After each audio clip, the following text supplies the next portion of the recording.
Já, elsku faðir, ég bara þakka þér fyrir að fá mig að koma hérna saman í kvöld, faðir minn. Ég þakka þér fyrir það að þú ert hérna með okkur. Ég þakka þér fyrir það að, að þú bara tala til okkur í kvöld, faðir minn, og það sem þú vilt að við heyrum og sjáum það fá að vera opin fyrir, faðir minn. Og ég bara bið að blessa það sem ég segi í kvöld, faðir minn, að hvert orð mætti vera eitthvað sem að þú vilt koma fram, faðir minn, og ég bara bið að gefa að mér eftir mig gott kvöldið saman í kvöld. Amen. Jæja, bæna hermenn Guðs. Já, meðal annars. Herði, hver grundvöllurinn? Grundvöllurinn að elska Guð og elska aðra. Við eigum að gangi elsku Guðs og gefa hana frá okkur þegar við erum að þjóna til fólks sem kemur hungra eftir umbreytanlegri reynslu og finna raunverulega nærveru Guðs. Kærleikur verður að vera grundvöllur okkar.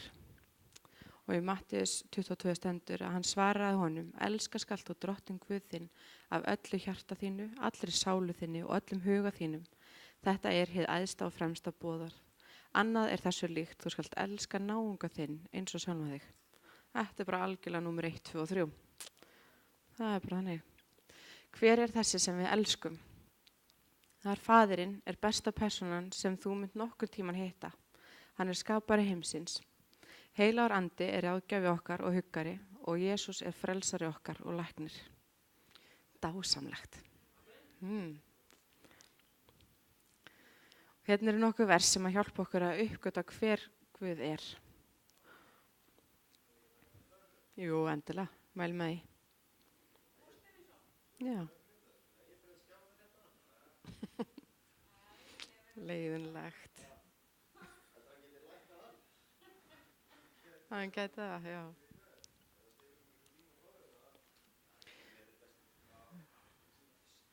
Og nánd við Guð leiður okkur til auðkennis okkar í honum. Þannig að þetta snýst að eiga persónlegt samfélag við hann. Nánd og samband við Guð mun hjálpa okkur að læra að þekkja hver hann og hver við erum í honum. Þegar við þjónum út frá þessu sambandi erum við saman með Guði, heyrum hvað hann að segja og gerum það sem hann að gera. Við þurfum að staðsetja hjörtu okkar þannig að þau þekkja Guð mun dýpra svo að við getum þjónað með hjarta Guðs til þeirra sem við erum að þjóna til. Það vald sem kemur út frá nánd okkar við Guð, þannig að við þjónum í öryggi með heilugum anda. Hver erum við í honum?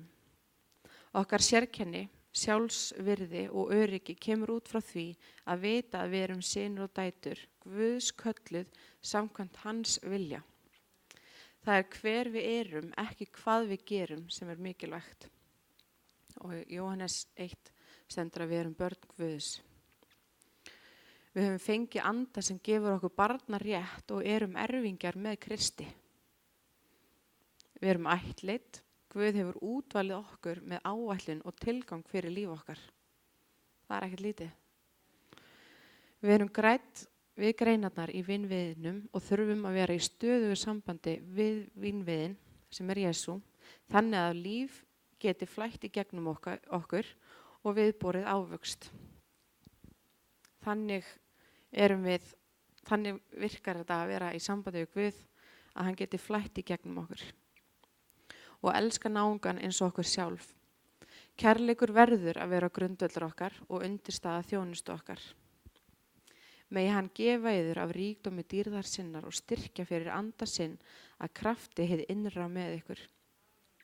Til þess að Kristur megi fyrir trúna búa í hjörtum yðar og þér verða rótfestir og grundvallar í kærleika. Þá fáið þið ásamt öllum heilugum skilið hve kærleikur Krists víður og langur, hár og djúpur og komist að raunum hann, sem gnæfir yfir alla þekkingu, náið að fyllast allri Guðs fyllingu. Það svolítið stórt.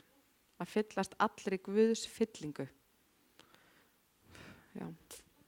Já, það spennandi. Já, það svolítið stórt. Þótt ég talaði tungum manna og engla en hefði ekki kærleika, væri ég hljómandi málmur eða hvellandi bjalla. Og þótt ég hefði spádómsgáfu og vissi alla leyndardóma og ætti alla þekking og þótt ég hefði svo takmarkalausa trú að færa mætti fjöll úr stað en hefði ekki kærleika, væri ég ekki neitt. Og þótt ég deildi út öllum eigum mínum og þótt ég framseldi líkama minn til þess að verða brenndur en hefði ekki kærleika, væri ég engu bættari. Kærleikurinn er langlyndur, hann er góðviljaður, kærleikurinn öfundar ekki, kærleikurinn er ekki raupsamur, hreykir sér ekki upp. Hann hegðar sér ekki ósæmilega, leitar ekki síns eigin, hann reiðist ekki, er ekki langrækin.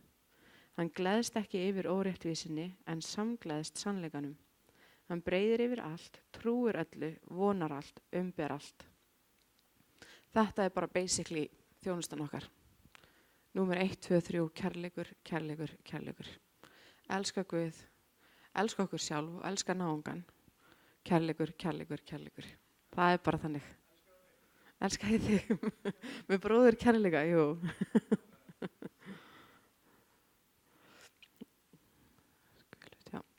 Við verðum að vera full af kærleika Guðs svo að það yfirflæði yfir alla þá sem koma nálægt okkur. Kærleiki Guðs í okkur er öruggur grunnur til þjónustu. Hann hjálpar okkur að sjá aðra með augum Guðs og elska þau eins og Guð elskar þau. Kærleikurinn er fljótur að segja fyrirgefðu og fyrirgefa öðrum. Heyra röddu Guðs. Mínir sauðir heyra raust mína og ég þekki þá og þeir fylgja mér. Oft heyrum við rödd Guðs en við bara þekkjum hann ekki. Hér eru nokkur dæmi það hvernig við getum þekkt hana. Við sjáum mynd í huganum. Vitið öll hvernig það er? Já. Já. Já. Já. Ok. Blíð rödd. Elía heyrði blítt hvísl. Eða sýnir, draumar í gegnum biblíuna. Skyndilegar hugmyndir eða hughrif. Heyranleg rödd. En það er ekki algengt. Það er semst bara svona eins og þið heyrið núna í mér. Það er sem heyra þannig í Guði. Geggjað.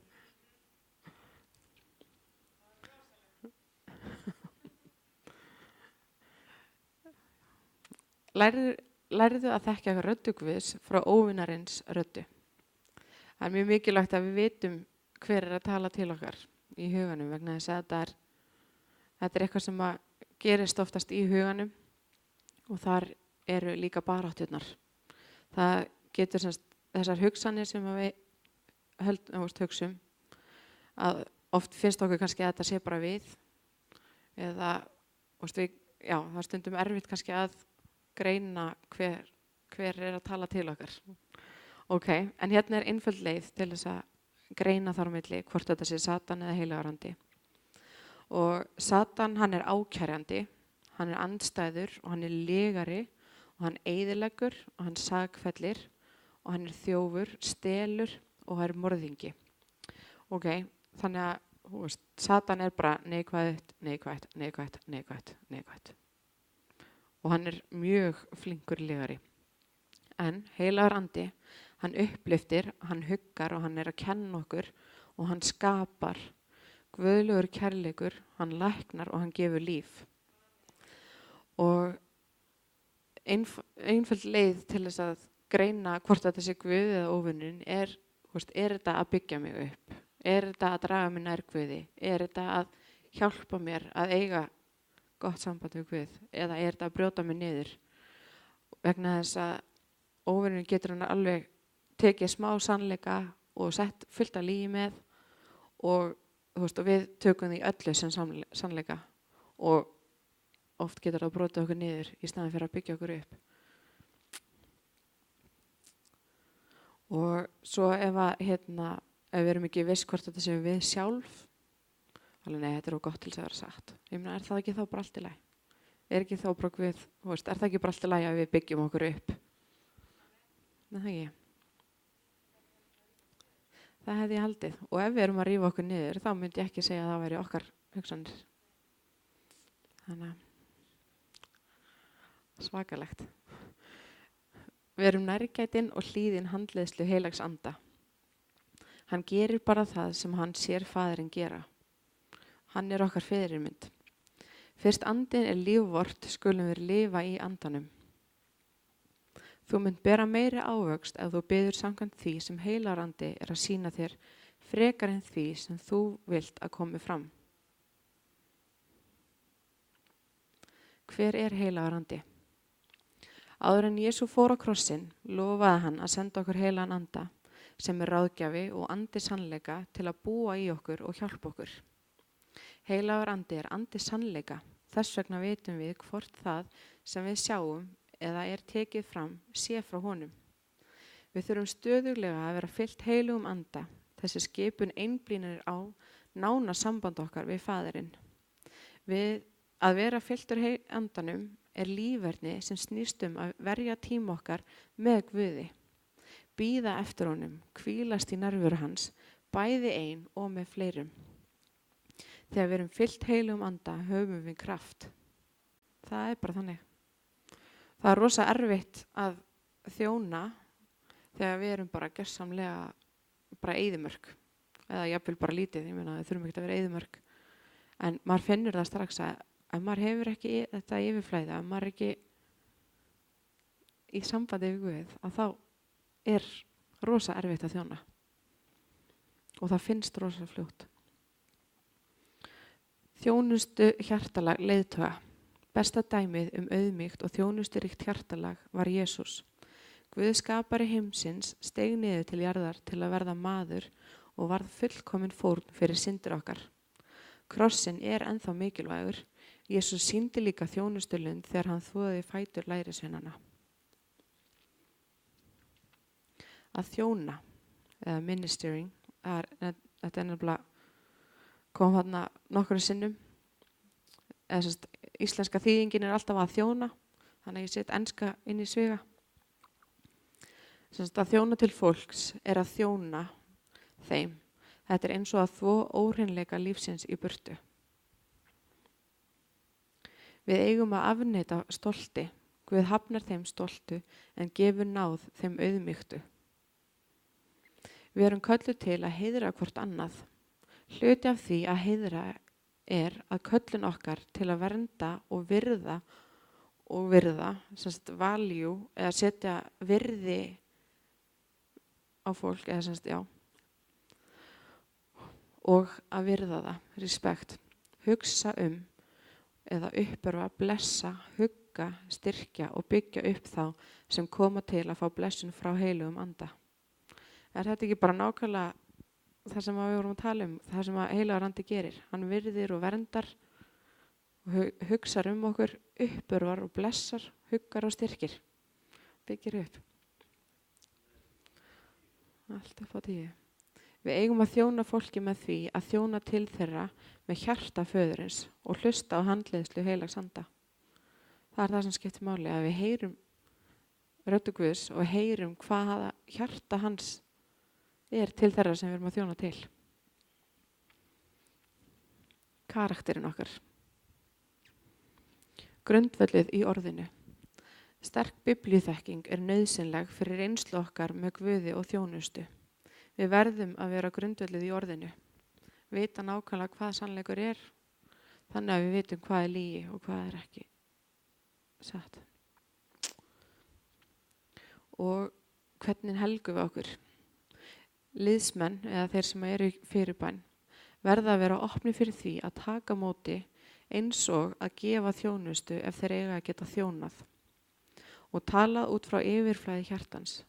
Við viljum að hjört okkar séu full af góðmennsku og hreinleika, læknuð frá sársauka fortíðar, móðgunum, synd og biturleika. Og þetta er nákvæmlega það sem við höfum verið að gera á innri lækninganámskeiðunum. Að það er svolítið að taka til í hjörtum okkar og leyfa Guði að lækna sár sem hafa komið í gegnum lífið og allt saman. Og næsta námskeið er 13. ágúst. Að mæla eindreið með því. og þar erum við einmitt að biðja Guð út frá sálminum að prófa mig Guð og þekktu hjarta mitt, rannsaka mig og þekktu hugsanir mínar og sjá þú hvort ég geng á glutanar vegi og leið mig hinn eilífa veg. Hann er númer 139, vers 23-24. Já, og við þekkjum þessa dæmisögu svo vel í Matthías 7, þar sem að er svo auðvelt að benda á flísina í augun náungans. En nákvæmlega. Þannig að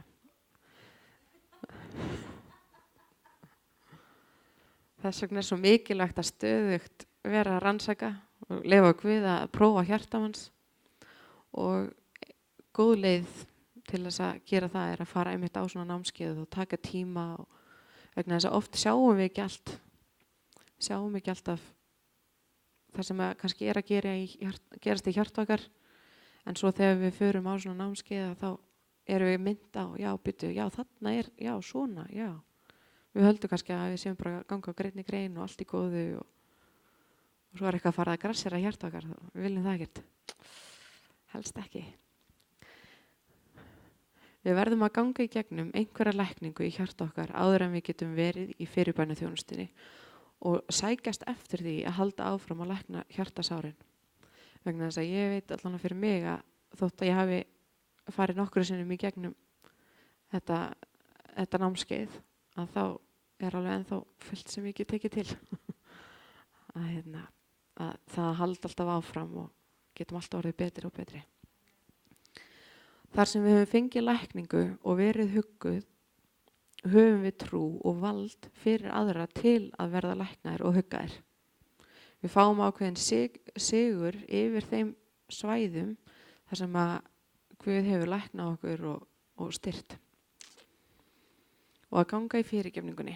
Fyrirgefning er lífsstíl. Ef við viljum vera fyrirgefin, þá verðum við fyrst að fyrirgefa. Og mikilvægi fyrirgefningarinnar eftir John Arnott er bók sem við mælum sérstaklega með. Það er bara alveg grundvöllur að geta fyrirgefið, og fyrirgefa er ekki að segja að allt hafi verið allt í lagi, heldur að leysa fólk þannig að við sjálf getum lifað í frelsi. Og ófyrirgefning sem ekki er tekist á við verður að biturleika sem sörgar hjarta okkar og huga og bara ógeð. Fyrirgefning er oft lykill að lækningu fyrir okkur sjálf og þá sem við erum að þjóna til. Oft ef það er einhverjar hindranir sem að fólk kemst ekki yfir, að þá getur það oft verið ófyrirgefning sem að lightbulb. Miskunn fram yfir réttlæti. Sýndu miskunn og forðast að vera dómhörð eða dómharður. Sælir eru miskunnsamir því að þeim mun miskunn að verða. Verið miskunnsamir eins og faðir yðar er miskunnsamur. Og það er bara fyrirgefning. Við þurfum bara að sýna fólki miskunn. Og oft vitum við ekkert, það talaði að sært fólk særir annað fólk. Og við sjáum ekkert af hverju fólk er að særa okkur eða hvernig þeim líður. Við vitum ekkert hvað er að gerast í huga eða hjarta þeirra. Og þess vegna er svo mikilvægt að velja samt að fyrirgefa, velja miskunn vegna þess að það bara leysir okkur sjálf í staðin fyrir að halda í biturleika og já, þið skiljið mig. Ekki. Og við uppskerum eins og við sáum. Ef við höfum sáð dómi þurfum við að takast á við það, því annars munum við uppskera dóm. Munurinn á því að greina eða dæma er hvernig okkur líður gagnvart einstaklingnum eftir að við höfum séð hluti í lífið þeirra. Erum við að benda á með dæmandi eða erum við komin í það samband við einstaklingin? Ok, ég sé þetta, að sambandi þarf að vera mjög gott og maður þarf að hafa leyfi til þess að benda á þessa hluti. Já. Já.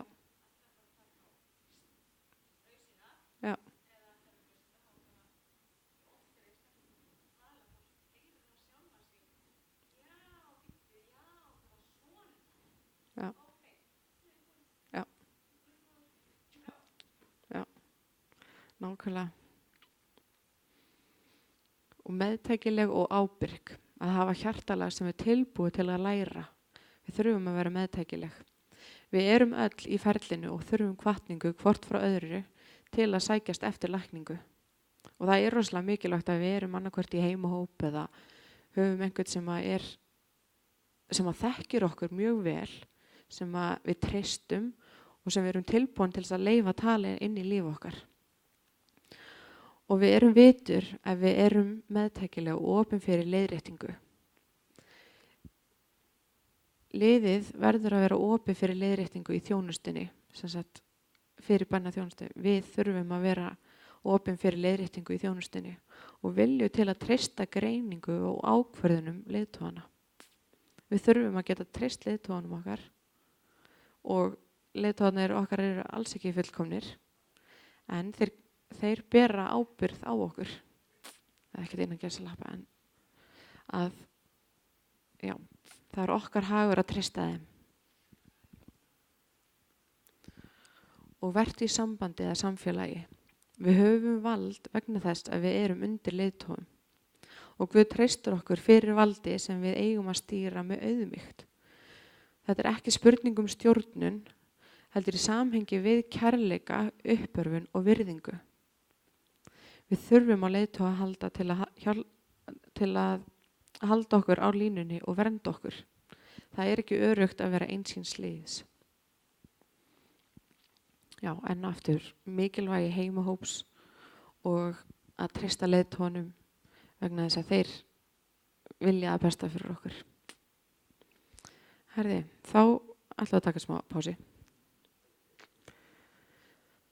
og förum svo í hvernig þjónum við, meira svona praktikal.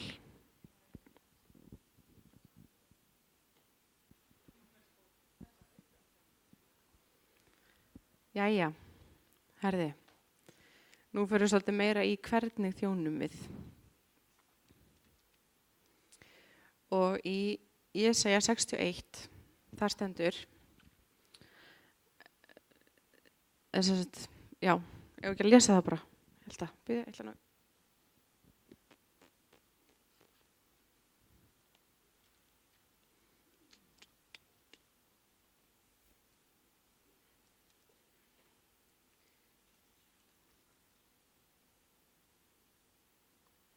Andi Herrans drottins er yfir mér af því að hann hefur smurt mig til að flytja nauðstöddum gleðilegan boðskap og sent mig til að græða þá sem hafa sundurmarið hjarta, til að boða herteknum frelsi og fjötruðum lausn, til að boða náðarár drottins og hefndardag Guðs vors, til að hugga alla hrelda, til að láta hinum hreldu í Síón í té, gefa þeim höfuðdjásn í stað ösku, fagnar olíu í stað hryggðar, skart klæði í stað hugarvíls, og þeir munu kallaðir verða réttlætis eikur, plantan drottins honum til vegsemdar. Hlutverk fyrirbeðenda er að benda fólki á Jesú og hjálpa þeim að eiga persónulegt samband við Guð og kærleika hans, þannig að líf þeirra verði breytt að eilífu. Við erum kölluð til þess að smyrja þau með olíu, fagnar olíu og krýna fólk með kórunu. Við getum hjálpað til með því að búa til gott umhverfi þar sem heilagur andi er velkomin og fólk finnur sig öruggt til að opna hjörtu sín fyrir Guði. Og mikilvægt er að biðja alltaf heilagan anda handleiðslu fyrir hvern og einn sem kemur til að fá fyrirbæn og forðast að treysta á það sem virkaði síðast. Okkur hætti til að, já, herði, ég gerði þetta síðast, það virkaði svo rosalega vel, nú ætla ég bara að gera það aftur og það bara gengur ekki. Og já, það er vegna þess að Guð gefur okkur smurningu til þess að þjóna á mismunandi hátt. Hann er ekkert alltaf nákvæmlega eins aðferðin, ekki alltaf með nákvæmlega eins aðferð. Þannig að þess vegna er svo mikilvægt að við biðjum heilagan anda að leiða okkur og sýna okkur hvað hann vill gera. Og við þurfum að varast það að fólk sé komið með fyrirfram ákveðnar hugmyndir að hvernig Guð mætir, sérstaklega ef að fólk er með bænalistan, bara svona að þá kemur það kannski og vill að Guð mæti þeim á þennan eða þennan hátt og svari svona eða svona og komi með eitthvað undirliggjandi tilgang framfyrir Guð. Og auðvitað biðjum við með fólki fyrir þeim bænarefnum, en það er svo mikilvægt líka að hlusta á heilagan anda og hvað er það sem þú ert að segja, hvað er það sem þú vilt tala til þessar einstaklings núna. Og mikilvægt að hafa hlutina einfalda, forðast flóknar bænaaðferðir eða bænarullur, löng og flókin orð sem enginn skilur eða bara að vera bara við og vegna þess að vera persónuleg. Það er það sem skiptir svo miklu máli þegar við erum að biðja fyrir fólki og biðja með fólki og vegna þess að Guð er persónulegur og hann vill að við séum persónuleg. Passa að metingur læðist ekki inn í hjartað þitt.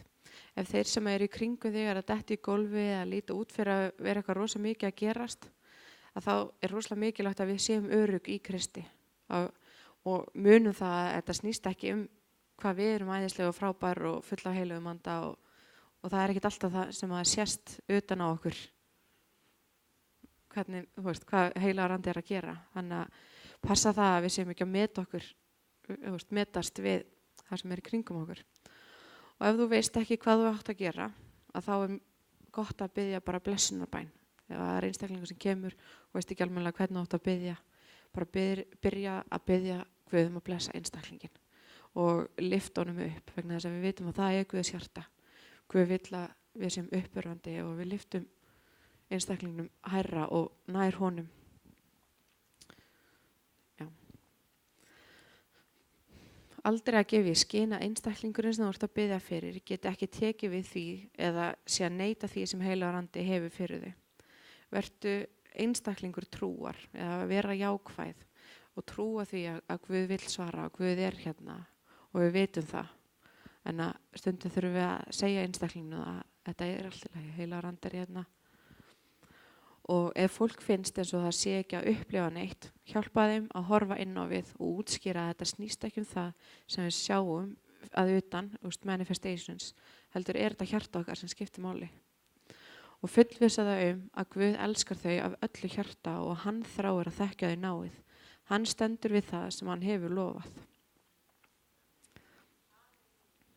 Amen. Og titilbæn. Titilbæn er að biðja út frá því sem að ræðumaðurinn var að predika, út frá einhverju topiki. Og þegar fólk kemur til að fá fyrirbæn á því sviði sem verið var að predika þá er smurningin til þess að þjóna á því sviði til staðar. Það er oft sem hann gefur sérstaklega náð til þess að leysa fólk á því sviði sem var verið að predika og þess vegna er ekki hægt að muna eftir síðustu samkomu og alltaf gera það sama aftur. Og mikilvægt að leyfa ræðumannum að klára sameiginlegu bænina áður en við byrjum að biðja fyrir fólkinu. Að ræðumaðurinn er búinn og að það sé alveg komi fyrirbæna þjónustu tími. Og til dæmis ef við erum að kenna föðurhjarta Guðs er hægt að biðja Guð að koma og fylla einstaklingin af kærleika hans á þeim sviðum þar sem hann eða hún hefur ekki upplifað föðurkærleikan. Oft að við biðjum út frá því sem var verið að tala á samkomunni. Og í bland við það að við erum að sjálfsögða að hlusta á heilagan anda og svo er rosalega mikilvægt að við þekkjum vald okkar og erum stöðu og getum beðið skipandi bænar. Svo að Guð hefur gefið okkur vald og í Lúkas 9, 1-12 hann kallaði saman þá 12 og gaf þeim mátt og vald yfir öllum illum öndum og til að lækna sjúkdóma. Hann sendi þá að boða Guðs ríki og græða sjúka. Og Mattíus, þá stendur farið og predikið, himnaríki er í nánd, læknið sjúka, vekið upp dauða, hreinsið líkþráa, rekið út illa anda. Gefins hafið þér fengið, gefins skulu þér láta í té. Og Jesús hefur gefið okkur þetta vald til þess að starfa svona, til þess að standa gegn óvinnum. Og þess vegna er svo mikilvægt að við vitum nákvæmlega hver við erum í Guði. Þess vegna er svo mikilvægt að við förum í gegnum innri lækningu og leyfum Guði að lækna hjarta okkar og gefa okkur að við ræktum þetta persónulega samband við hann. Þannig að við vitum nákvæmlega hver við erum og hver Guð er og hver hann er í okkur. Það er aldrei neitt efi það að Guð sé búinn að sigra. Og svo er hérna í Lúkas 10. Nú komu þeir 72 aftur með fögnuð og sögðu: Herra, jafnvel illir andar eru oss undirgefnir í þínu nafni. En hann mælti við þá: Ég sá Satan hrapa af himni sem eldingu. Ég hef gefið yfir vald að stíga á höggorma og sporðdreka og yfir öllu óvinarins veldi. Alls ekkert mun yður mein gjöra.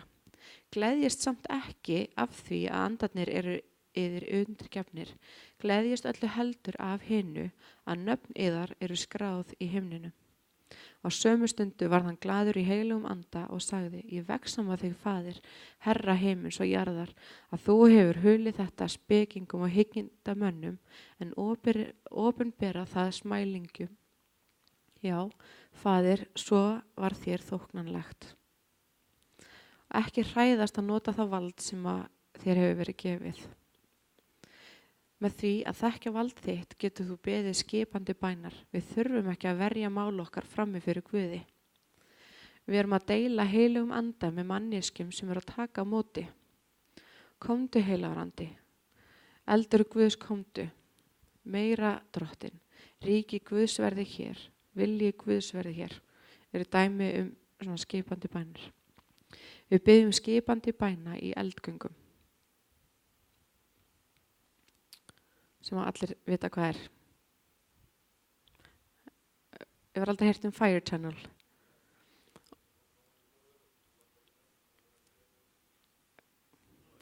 Já, slögt. Og hvernig dýfum við fólki í bæn? Þýtti soaking í að dýfa. Soaking er að dýfa sér í nærveru Guðs.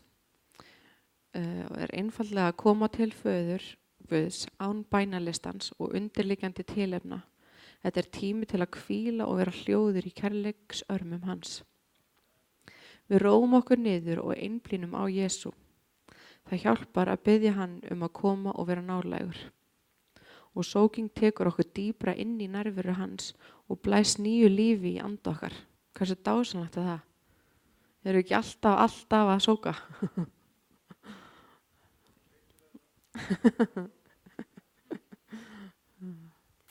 Við sókum aðra einfaldlega með því að leggja hendur á þau og leyfa heilugum anda að flæða í gegnum okkur. Það er ekki alltaf nauðsynlegt að biðja upphátt. Við biðjum heilagan anda að koma og vera og svo erum við hljóð til að leyfa Guði að tala til þeirra.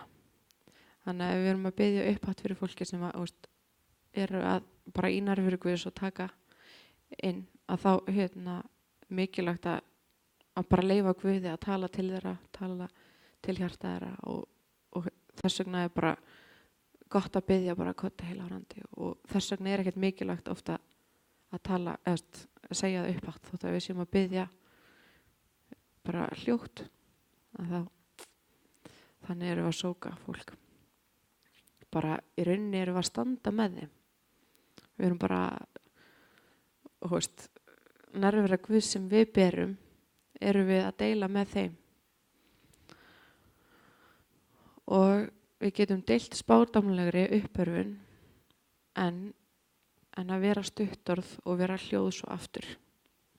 Þannig að ef Guð er að sýna okkur eitthvað þá er alltaf að segja það en akkurat á þessari stundu þegar fólk er að sóka þá er mikilvægt að bara hafa það sem minnst tal, bara leyfa fólkinu algjörlega að eiga sitt persónulega samband við Guð. Þegar við leggjum hendur á fólk til að sóka það þurfum við að passa að vera mjög mjúkhend. Passa að vera ekki of lengi á einu stað, hendin verður með tímanum mjög þung. Það er ekki reynt það. Það er alltaf saman stað. Að lokum taktu hendina af svo að fólk geti staðið upp. Ef það upplifir að þau eru búin, þá viljum við forðast að fólk upplifir sig nelt við gólfið. Þegar fólk dettur í gólfið undir krafti heilags anda, haltu það áfram að biðja fyrir þeim þangað til að þú upplifir að þú eigir að hætta. Eins og þegar við erum í fyrirbæninni og samkominum eða bara hver sem er. Margir upplifa sig viðkvæma í þessari stöðu þegar þau liggja, þannig að þau kunna að meta umhyggju þína. Notaðu teppi eða föt til að breiða yfir þau ef þarf. Við þurfum að vera vernduð frá því að vera undir öðrum sem gætu dottið. Nei, þau þurfa að vera vernduð. Sem sagt að þegar við erum að biðja fyrir einhverjum og þau detti í gólfið, við þurfum að passa það að fólk er alveg öruggt. Að setja hendurnar hérna meðfram líkamannum og passa það að það sé enginn alveg upp við þau og skilji, við berum svolítið ábyrgð á því að þau séu algjörlega vernduð því að þau eru að koma og við erum að þjóna til þeirra. Að verra.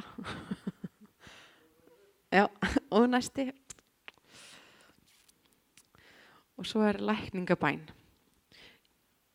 Jesús dó svo að við getum verið heil og vilji Guðs er að lækna og það verður að vera alveg á hreinu. Guð vill alltaf að við séum alveg heil. Og lærisveinarnir sendir út til að lækna. Svo eru hérna 5 einföld skref til að biðja fyrir sjúkum og þessi skref eru til að hjálpa okkur af stað en er ekki eina leiðin til að biðja fyrir sjúkum. Heilar andi verður alltaf að leiða okkur. Það er bara alltaf númer 1 og 3 og ég mun örugglega endurtaka nokkur sinnum í viðbót. Fyrsta skrefi er viðtal. Þegar fólk kemur að þá viljum við spyrja þau hvað er það sem að vilt að Jesús geri fyrir þig eða Guð vil geri fyrir þig.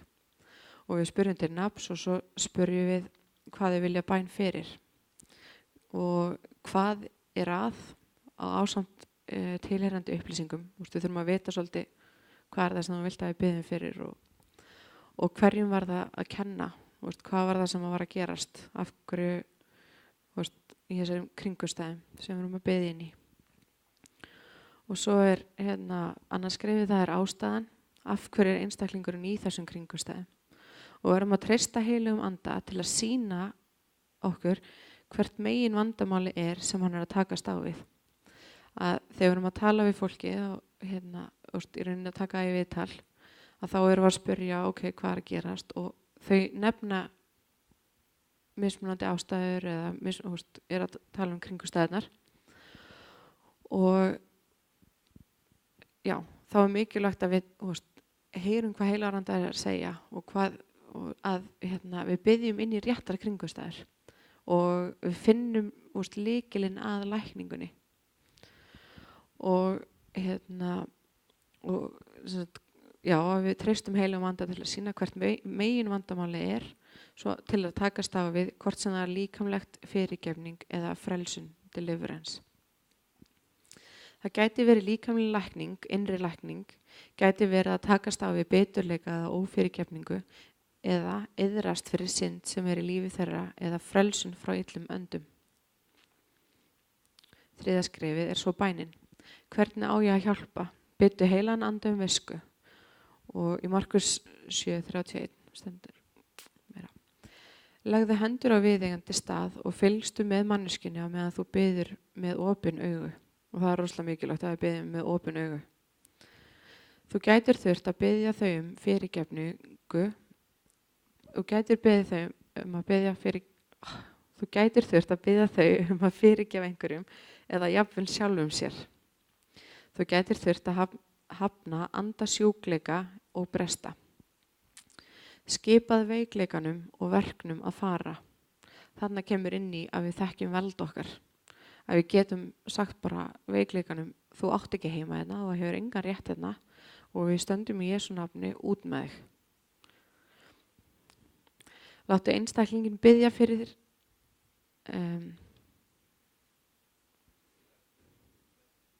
biðja eftir með þér bænar sem hann eða hún þakkar Guði fyrir lækninguna. Skulum við sjá.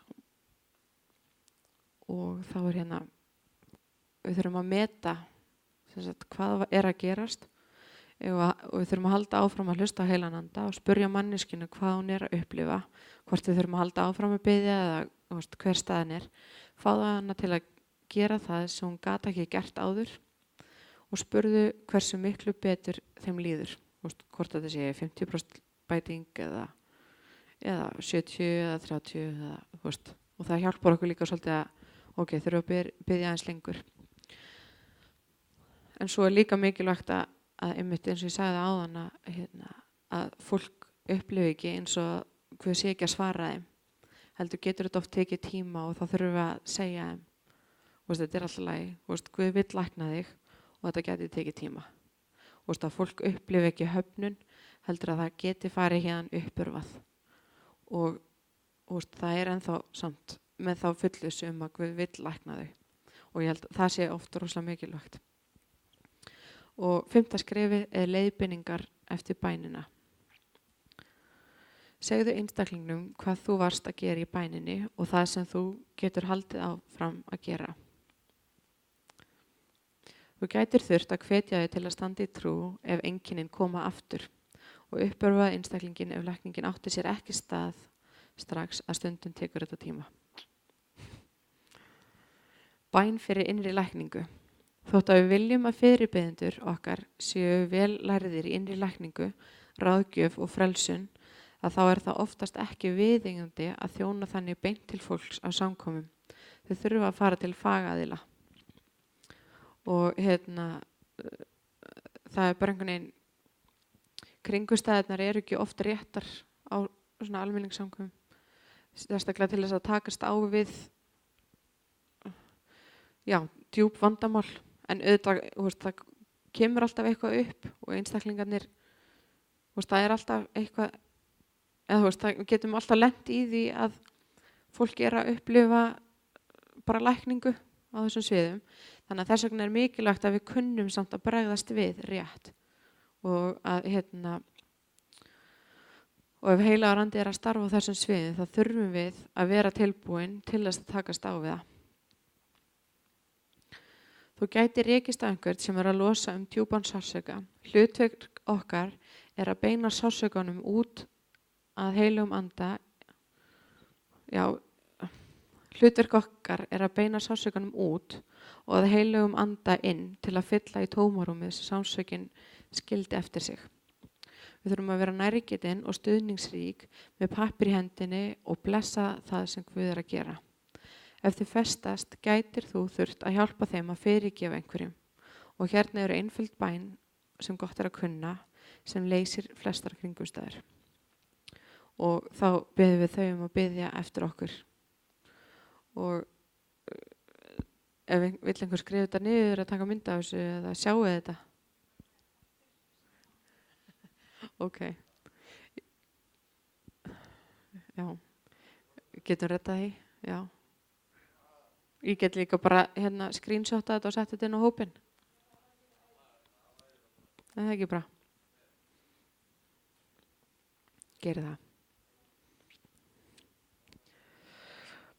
Ef að lesa einu sinni yfir það kannski bara fyrir við sem sagt biðjum einstaklingi sem er að koma, við biðjum þau að biðja með okkur eða eftir okkur og bæn er ég vel nú að fyrirgefa og svo þarf einstaklingurinn að segja nafnið og fyrir hvað og það þarf mikilvægt að einstaklingarnir séu mjög nákvæmir í hvað það er sem að þau eru að fyrirgefa og bið við að fyrirgefa mér fyrir að dæma hann eða hana. Þetta er rosa einfalt. Og svo höldum við áfram að biðja heilagan anda að koma og umfaðma einstaklingin og lækna sárin sem eftir eru eftir þessar kringumstæður. Koma og fylla einstaklingin á kærleika Guðs og lækna hjarta þeirra og endurheimta það sem var tekið frá þeim. Ef þið þurfa að iðrast fyrir synd, dóm eða væntinga þá er hérna stutt bæn og þau biðja eftir þér. Drottinn, ég iðrast nú fyrir dóminn sem ég hef gert og aftur mikilvægt að vera mjög nákvæm í hvað það er sem við erum að biðjast fyrirgefningar fyrir.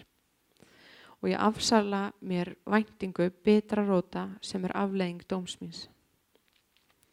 Og svo biðjum við fyrir þeim og við biðjum í Jesú nafni að brýti kraft dómsins og setja kross Jesú á milli þín og afleiðinga þessa dóms. Vegna þess að við vitum það að við uppskerum það sem við sáum og ef við erum að sá dóm og þá uppskerum við dóm. Þannig að mikilvægt að brjóta það. Hvernig notum við gjafir heilags anda? Í 1. Korinthubréfinu stendur, þetta ekki ógeðslega lítið? Já, bara afsakið það.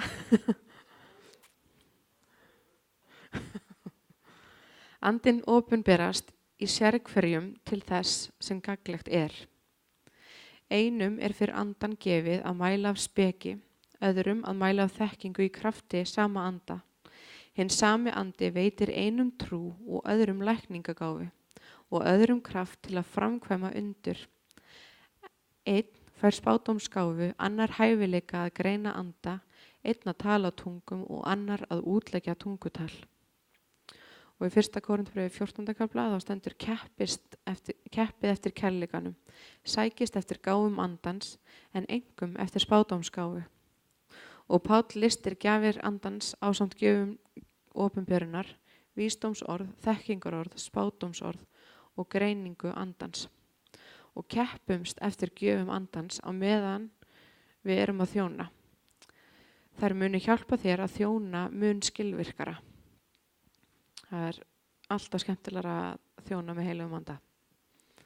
Gjafir andans eru, sem sagt, greining andans og það hjálpar okkur að greina andan á bakvið það sem að sagt, einstaklingurinn að segja og gera, hvort að það sé frá manneskjunni, illum öndum eða guðdómlegt.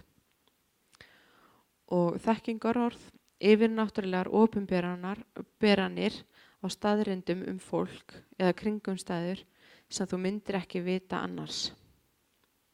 Það eru þekkingarorð og svo eru vísdómsorð sem gefa innsýn inn í þekkta opinberun og eru besta leiðin til að takast á við þar kringumstæður sem við fáum, sem sagt. Þess vegna þarf þetta að vinna saman. Og þekkingarorð og vísdómsorð haldast í hendur og upphefja hvort annað. Við sem sagt, vinna með hvort öðru. Og ef þekkingarorðið að einhver að díla við reiði, biðjum við Guð að sýna okkur hvernig best að takast á við þá þekkingu. Hvernig biðjum við og hvað biðjum við? Og gott dæmi þetta að þegar Jesús kemur að konunni við brunnin, að hann vissi náttúrulega alveg hvernig lifnaðarhætti hún var að lifa og hennar líf. Og ef hann hefði bara, þú ert svona með dómhörku, þá ekkert víst að hún hefði opna hjarta sitt og verið tilbúin til þess að meðtaka og iðrast fyrir það sem hún var að gera. Og heldur leiddi Guð hana inn í samræður þar sem að hann hjálpaði henni að sjá það sem hún var að gera. Að hún sjálf gat iðrast fyrir það sem hún var að gera. Og það er svo mikilvægt að við líka, þegar við fáum þekkingarorð, þegar við skynjum eitthvað neikvætt í lífum þeirra sem við erum að biðja fyrir, að ekki bara, ert þú að gera þetta? Skiljiði mig. Heldur að við biðjum heilan anda að, af hverju ert að sýna mér þetta? Hvernig viltu að ég biðji inn í þessar kringustæður? Hvernig viltu, við þurfum ekkert alltaf að segja fólki að við vitum þetta, heldur bara, það einhver ástæð fyrir því að Guð að sýna okkur þetta og hann vill að við biðjum inn í þessar kringustæður.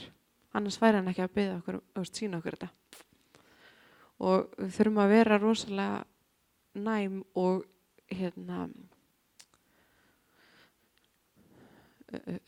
nærgætin. Og svo spádómsorð.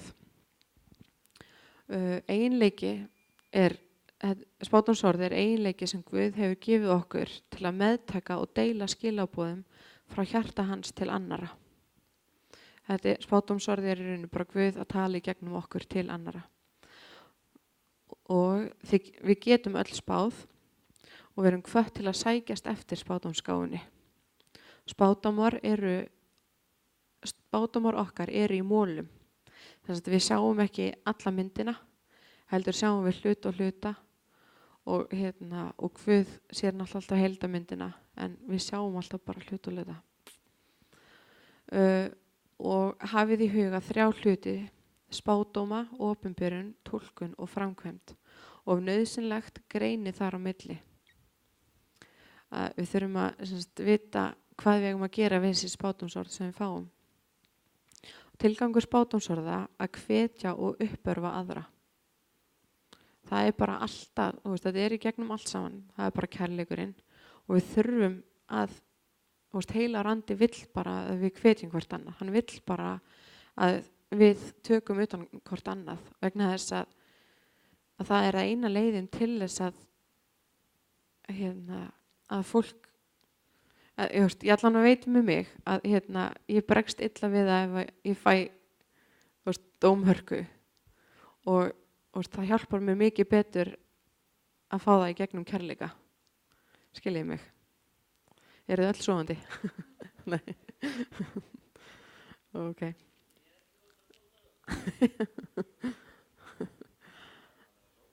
Já. Við töluðum að það væri slóka úti. Það var sleeping og sóka. Þessi er að slóka. Herði, jæja. Spádómsorðin tjá hjarta Guðs til þeirra sem við erum að þjóna til. Og við erum að þjónusta til þeirra. Og við erum að þjóna brúðurinni, hvernig segir maður þetta? Brúðinni. Og að þvo fætur annarra kemur með líf, ferskleika og heiður. Já.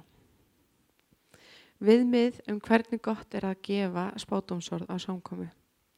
Það er mikilvægt að við notum einfalt og auðskiljanlegt mál, ekki, og með spádómsorðina ekki nota drottinn segir vegna þess að við erum mannleg, og þótt okkur finnist Guð vera að segja þetta, að þá gæti verið að þetta sé frá okkur komið.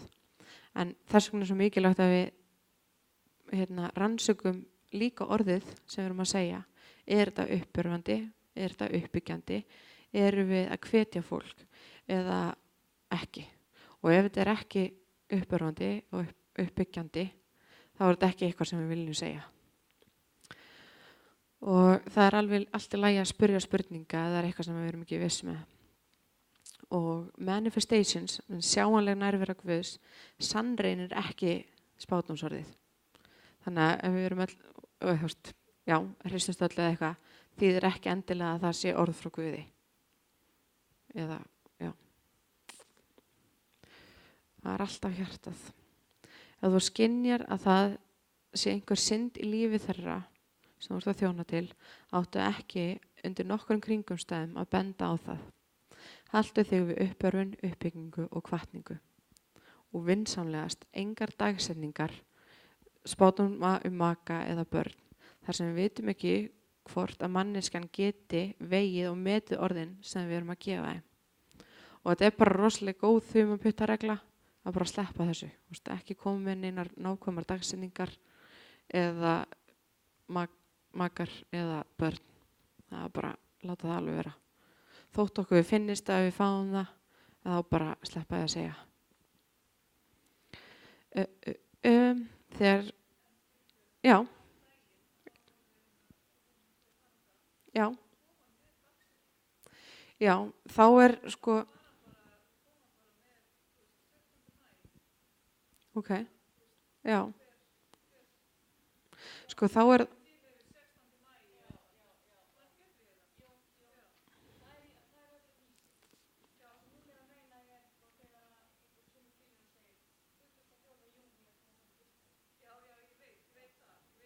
eða 24. júní eitthvað bara. En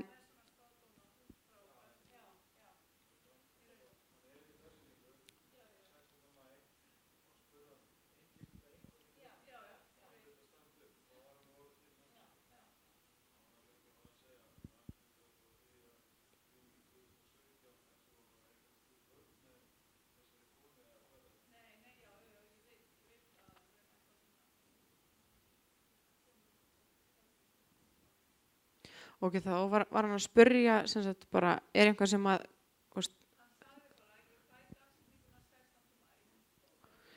ok. Já, ok. Það sem ég já, já. En þá er líka bara, þá er það meira þekkingarorð heldur en spádómsorð, myndi ég halda. Og því að, já, þá er hann ekki að spá líka, já. Já. Já. En svo líka, sko, var þetta ekki Steve? Já. Hann náttúrulega er með, hann er með vald til þess líka. Og það er öðruvísi þegar við, ég er ekkert að segja hans eitthvað meiri eða minni, en það er samt öðruvísi, hann er að gangi í þetta. Og svo er þetta auðvitað okkar líka, það er alveg sama frá hverjum við fáum spádómsorð. Það er alltaf okkar ábyrgð að vega og meta orðin sem við fáum, alltaf. Og við þurfum ekki alltaf að meðtaka allt sem er sagt, skilurðu. Heldur bara, getur þetta verið svolítið svona guideline eða sem sagt svona viðmið, spádómsorð bara er möguleiki í rauninni. Og ekki það að þetta verði að vera svona, heldur, já. Náðu ég þessu rétt. Herði, já.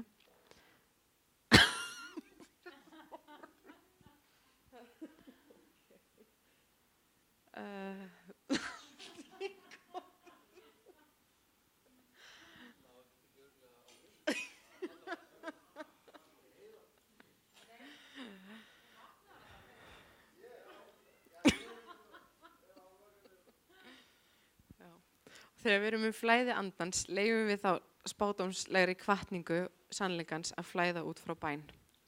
Þegar við erum að biðja fyrir fólki, að þá leyfum við þá þessari spádómsgáfu að vinna og Guð talar til okkar, til þeirra þannig í gegnum bænina.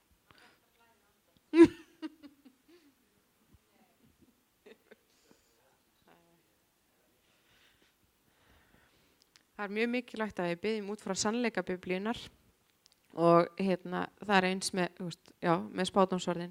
Er þetta eitthvað sem að stenst, er í samræmi við Biblíuna? Þurfum að vera með það alveg á hreinu. Og sameining orðsins og andans er mjög kraftmikil og þess vegna er mikilvægt að við þekkjum orðið vel.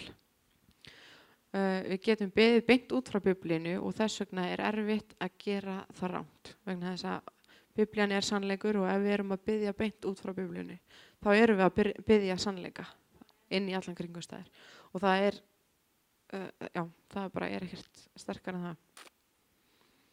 Og þegar við þökkum Guði fyrir máttarverk hans og upphefjum Jesú þá getur að hjálpa fólkinu sem við erum að biðja fyrir og þeim sem eru í kringum okkur að hafa augun af vandamálunum og sjá hlutina frá sjónarhorni Guðs. Að þá, oft getur maður verið svo fastur í sínu eigin hugafæri og vandamálum og kringumstæðum að maður sér ekki neitt.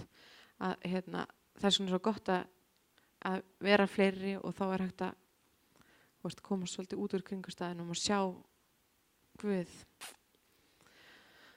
Og eru nokkrar viðmiðunarreglur. Já, þegar ég var lítil. Tjók. Viðmiðin eru til að hjálpa okkur að skapa öruggt umhverfi fyrir þá sem koma til að fá fyrirbæn. Og það er alltaf hagnýtt viðmið sem fylgja andlegri þjónustu. Það er alltaf gott að við séum alltaf með einhverjar reglur, einhver viðmið þegar við erum að þjóna. Og til dæmis að þegar það eru bænaraðir þá er rosa gott að biðja fólk bara, það er stór hópur fólks að geta beðið að mynda bara einfalda röð og það er stundum sett teip eða einhverja línur í gólfið sem að fólki beðið að vera við og svo er mikilvægt að vera með grípara og bara þegar við erum að biðja fyrir fólki þá er ég myndi segja að það væri bara mikilvægt og þá bara ekki biðja fyrir fólki öðruvísi en að vera alltaf tveir eða tvær saman. En gríparar eru, þá getur náttúrulega verið 2. að þeir eru til þess að koma í veg fyrir meiðsl, að þegar fólk dettur aftur fyrir sig, að þá einhver stöðugur öruggur með opin augun fyrir aftan þig til þess að grípa. Að bara til þess að koma í veg fyrir meiðsl og annað. Og svo líka mikilvægt að við gefum öllum tíma sem vilja fyrirbæn. Að við erum ef það eru mjög margir sem vilja fyrirbæn, að þá reyna að vera bara stuttorður eða skilji ekki alveg í hálftíma að biðja fyrir einum, heldur að reyna að deila tímanum eftir alla.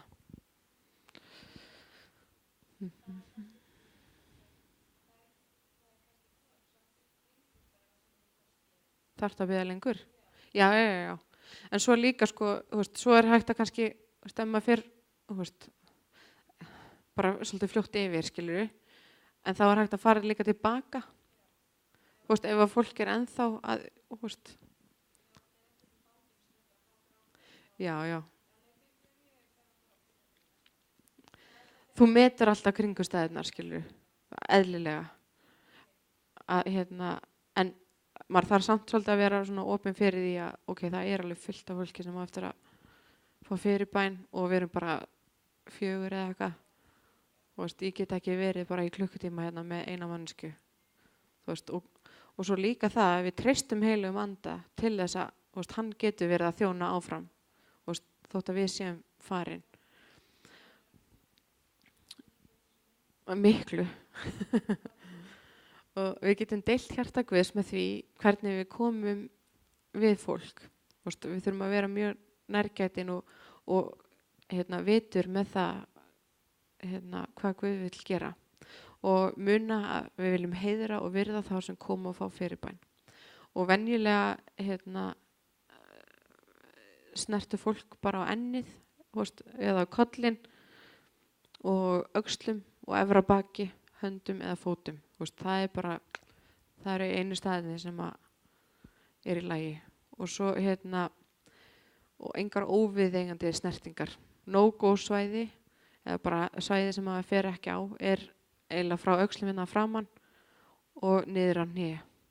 Það bara, það þarf enginn að snerta neitt annan þar. Það bara algjör óþarfi. Og gefa manneskjunni rými, ekki vera alveg bara hvað vilt að ég biðja fyrir þér í dag? Heldur bara, fólk þarf svolítið sitt svæði líka. Já, og anda, herði. Ekki nudda, strjúka eða gæla við einstaklingin. Þau eru ekki að koma í nudd, heldur eru þau að koma að fá fyrirbæn. Þau eru að koma að mæta Guði. Og það mikilvægt að við virðum það. Og ef þér finnst að heilagur andi að biðja þig að ekki snerta einstaklingin, þá bara vinsamlegast án þess að biðja fyrir þeim án þess að snerta. Og sumir hafa verið misnotaðir og vilja bara ekki snertingu. Og þetta bara, við vitum ekkert hvað fólk búin að lenda í. Að þess vegna mikilvægt bæði að hlusta á heilagan anda og við finnum, við skynjum svolítið hvar fólk statt, hversu langt get ég komið að, og við bara lærum það líka smá saman. Og ekki hrinda fólki niður, maður á ekki að þurfa að taka það fram, en mikilvægt að ekki hrinda því niður þegar við erum að biðja fyrir því að heilagur andi götu. Fólk finnur það og það bara virðir okkur ekki fyrir það. Það er ekki, ég virði engan sem hrindi mér í gólfið. Það er bara ekki, nei, minnst það ekki sniðugt. Og ef við byrjum að manifesta, þá er betra bara að taka höndina af manneskjunni og við getum haldið áfram að biðja. Bara upp á það að maður sé ekki einhvers þar sem á ekki að vera. Og það að faðma mannesku getur haft meiri þýðingu en við gerum okkur grein fyrir. Og bara það að taka utan á mannesku að þau fengi leyfi til þess. Faðmlög eru aðalega notuð við móður og föður kærleika vöndun. Þegar við erum sérstaklega að þjóna á því sviði, verið að fara í gegnum innrilækningu á því sviði, að þá þá er það nú, þá er það leyfilegt, en yfirleitt erum við ekkert mikið eitthvað að faðma alla, nema við eðlilega þekkjum fólk, þið verðið bara að taka allt, þetta fer eftir kringumstæðum, en svona ef þetta er einhver sem þú bara þekkir ekki neitt, þá bara sleppa því að faðma nema þú fái leyfi til þess. Það er alltaf gengið út frá því. Og bara faðma einstakling af sama kyni. Forðast undarlega siði. Okay? Stundum sýnir Guð okkur eitthvað undarlegt sem við eigum að gera, það kemur fyrir, og vinsamlegast ekki gera það að hegðun, ekki gera það að vana, vegna þess að Guð getur sýnt okkur eitthvað sem bara virkaði í þetta eina skipti. Og og svona vani getur bara orðið að trúrækilegri hegðun sem að bara við viljum ekki. Biðja fyrir hinu kyninu. Við biðjum einungis fyrir sama kyni, nema ef það hafi sérstaklega verið beðið nema við höfum sérstaklega verið beðin að gera eitthvað annað. Ef að pastorinn eða leiðtogar eru að biðja okkur að biðja fyrir einhverjum öðrum, þá er það í lagi. En bara reglan er að biðja fyrir sama kyni. Vegna þess að, og alltaf hafa einhvern með ykkur ef þið eru að biðja fyrir hinu kyninu og aldrei biðja ein fyrir hinu kyninu á lokuðu svæði, inn á gangi, út í hotningstar eða tómu herbyrgi eða, þetta bara getur skapað vandamál og það er bara vesen. Og bara líka til þess að vernda okkur, þá er mikilvægt að bara fylgja þessu, við erum alltaf á opinberum stöðum, við erum alltaf inn í sal og bara biðja fyrir sama kyni og vera 2 og 2 saman. Er ég búin að segja það? Er allir búin að ná því?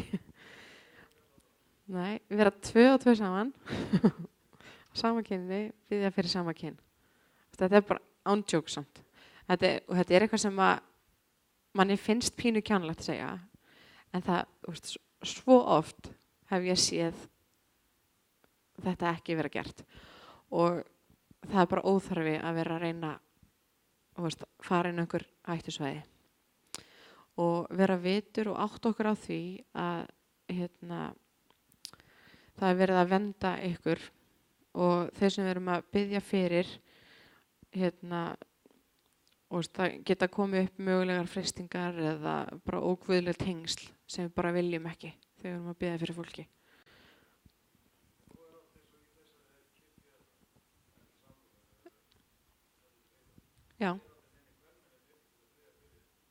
Já, og það er eitthvað sem þarf að taka á, skilur.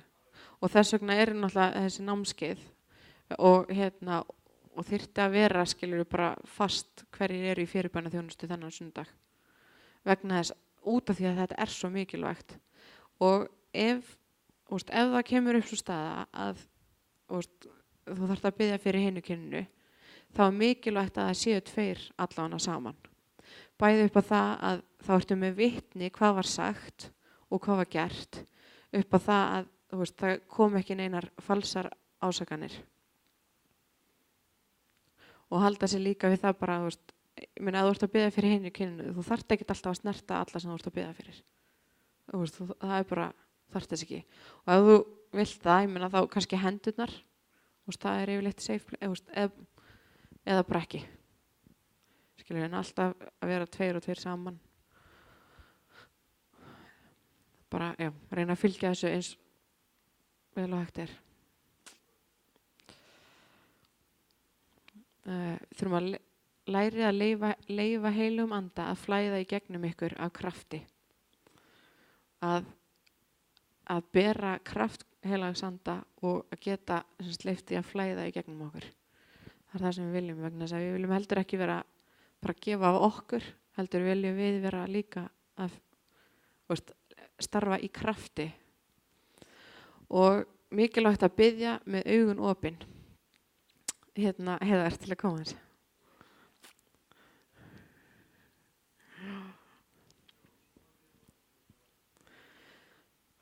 Ok, nú ætla ég að taka nokkuð dæmi. Stætti hérna svona á móti mér. Eða, hana bara. Stætti hérna. ok, nú ætla ég að biðja fyrir Heiðu og ég er ein. Og segjum það bara að ég ætla að biðja núna og ég ætla að leggja hendur hérna á öxlirnar. Ok, og svo ætla ég að loka augunum, þú veist. Og hún bara dettur í gólfið og ég bara, ok, ég er ein sem bara ekki sniðugt. Þess vegna er sniðugt að vera tveir og þegar það eru tveir og tveir saman, að þá er einn fyrir framan og einn fyrir aftan sem er tilbúin og þá er hægt að þú veist, ok. Og svo líka það sem er mikilvægt að maður er ekki með lokuð augun, þú veist, og þá veit maður ekkert hvað er að gerast. Maður sér ekki einstaklinginn, maður sér ekki hvernig þau eru að bregðast við, maður er ekkert opinn fyrir því sem er að gerast. Og þá er líka mjög auðvelt að fara að hugsa eitthvað allt annað og bara, þú veist, að bara þegar maður er að biðja fyrir fólki að vera með opin augun. Ég man að mér fannst það pínu skrítið fyrst, svona biðja með opin augun.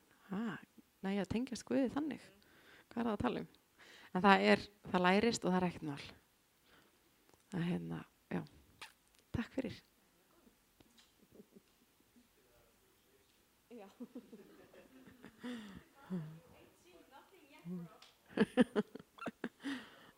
Það er ekki. Herði, og svo að tala viðeigandi. Við þurfum að nota bara eðlileg orð. Við erum ekki með Holy Ghost, bara svona trúrækilega tungumála okkar. Kristneskuna og einhver háflegin orð sem bara enginn notar og enginn skilur og það er ekki það sem skiptir máli. Heldur bara sambandið við Guð. Og svo þegar við erum í fyrirbænaþjónustunni þá er mjög mikilvægt að við komum vel fram. Að við séum hrein og þokkalega vel klædd, ekki að vera í flegnum pólum eða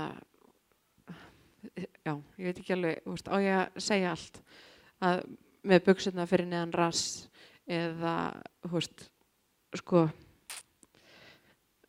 að liggur við að ég sé í stuttum buxum en ég er í sokkabuxum innanundir en ef ég væri í þetta viðmið er oft að leggja hendurnar niður og síðar en það en já, bara að vera viðeigandi í fyrirbænaþjónustu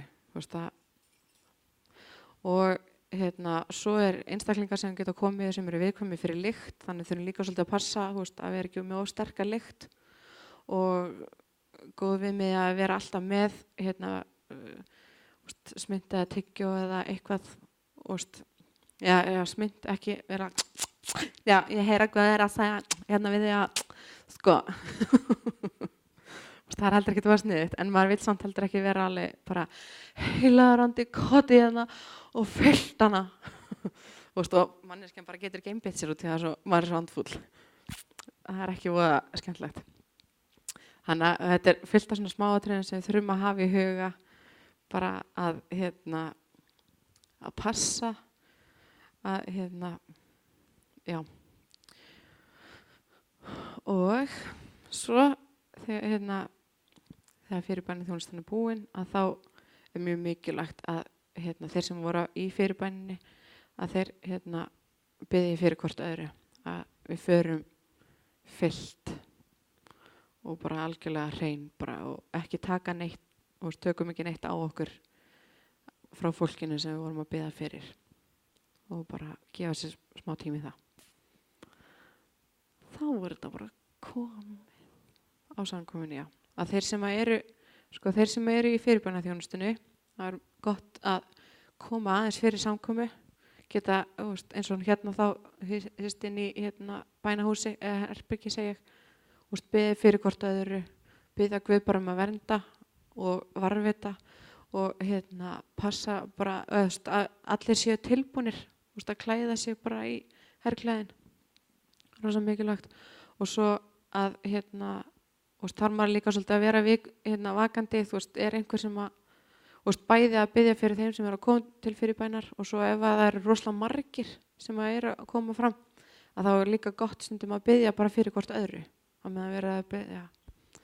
Og svo eftir samkomuna og þeir allir farnir allt að fara þá aftur og bara fylla aftur aðeins á kerinu. Já, þannig að takk æðislega fyrir kvöldi.